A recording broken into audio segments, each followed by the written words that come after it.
ದೇವಳಕಟ್ಟೆ ಶ್ರೀ ಅಯ್ಯಪ್ಪ ಸ್ವಾಮಿ ದೇವಲ್ಯಡು ನಾಗರ ಪಂಚಮಿದ ವಿಶೇಷ ಪೂಜಾ ಸೇವೆಲಿನ ಸೋಮವಾರ ಕಾಣೆ ನಡಪಾಯರು.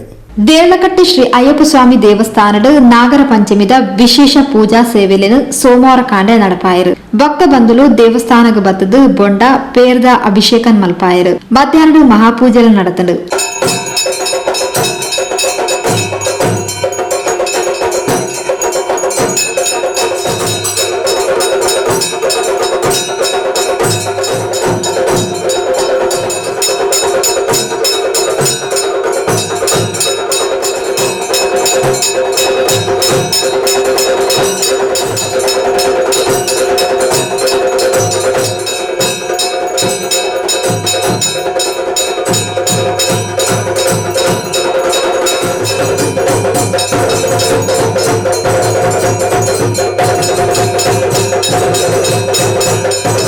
ದೇವಸ್ಥಾನದ ಗುರುಸ್ವಾಮಿ ಶ್ರೀ ವಿಶ್ವನಾಥ್ ಕಾಯರ್ಪಳಿಗೆ ಆಡಳಿತ ಮುಕ್ತೇಸರರು ಬೊಕ್ಕ ಪ್ರಮುಖರು ಕಾರ್ಯಕ್ರಮದ ಮುತಾಲಿಕಿಡಿತಾರೆ.